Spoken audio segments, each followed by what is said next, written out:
আসসালামু আলাইকুম সবাই কেমন আছেন? আশা করি আলহামদুলিল্লাহ সবাই অনেক ভালো আছেন। আমরা অনেক ভালো আছি। তো সবাইকে অনেক অনেক ধন্যবাদ। ইদানিং আমার ভিডিওতে, শর্ট ভিডিওতে, লং ভিডিওতে ভালো রেসপন্স পাচ্ছি। তাই সবাইকে অনেক অসংখ্য ধন্যবাদ।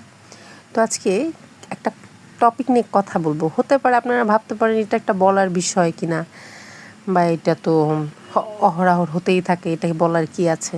কিন্তু আমার মনে হলো বলি, কারণ হচ্ছে আমরা মেয়েরা তো এত বলার স্কোপ পাই না। দেখা যায় যে ফ্যামিলিতে থাকি, কাকে বললে কে কী মনে করে।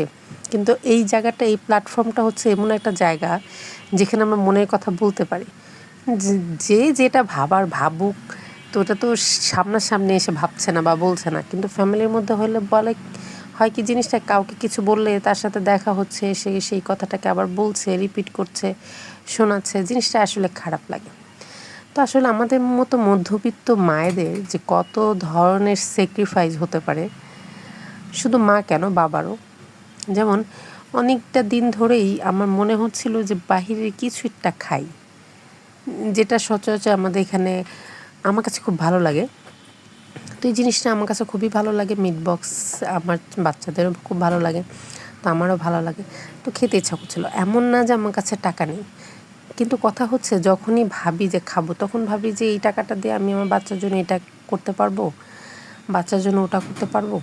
একটা চিন্তা ভাবনা। আসলে আমার মনে হয় মা বাবা হয়ে আমাদের চিন্তা ভাবনাগুলো বাচ্চা কেন্দ্রিক হয়ে গেছে, সন্তান কেন্দ্রিক হয়ে গেছে। আমরা যেন ওদেরকে ছাড়া কিছু চিন্তাই করতে পারি না। আসলে আমাদের লাইফটা এমন হয়ে গেছে যে কিছু একটা থাকলে চিন্তা করে আমার বাচ্চার জন্য এটা হবে, সেটা হবে। কিন্তু আমরা ভুলেই গেছি যে আসলে আমাদেরও একটা লাইফ আছে। আমরা ওদের করতে গিয়ে নিজেদেরটা ভুলে গেছি। আমি নিয়ে আসলে যে শুধু আমি একাই খাবো এমন তো না, আমার বাচ্চাও খাচ্ছে, সেও খাবে।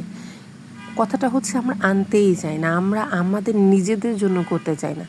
যে কিছু একটা করলে আমি ভালো থাকা মানে হচ্ছে আমার সন্তানরা ভালো থাকা। কিন্তু হচ্ছে ওই ভালো থাকাটুকুই যদি আমরা নিজেদের জন্য আমরা নিজেরা না করি, অন্য কেউ কি করবে? তো আমার মনে হলো যে আমাদের নিজেদের জন্য আগে বাঁচা উচিত, কিছুটা টাইম নিজেকে দেওয়া উচিত, কিছুটা ভালো মুহূর্ত নিজেকে দেওয়া উচিত, যাতে করে আমাদের মন মাইন্ড যখন ফ্রেশ হবে তখন আমরা সন্তানকে করতে পারবো, সন্তানকে দিতে পারবো। তো আমি যেহেতু এরকম, তো আমার ধারণা প্রায় মধ্যবিত্ত মায়েরাই এরকমই হবে। নিজের শখ আহ্লাদগুলো মেরে আমরা সন্তানের ভবিষ্যতে চিন্তা করি, সন্তানের জন্য চিন্তা করি। তো এই চিন্তাটা করে আমি ভুল প্রমাণিত হয়েছি। তো আমরা পুরোপুরি যে নিজের জন্য করব তা না, কিন্তু চেষ্টা করব নিজের জন্য বাঁচার। তো সবাই ভালো থাকবে।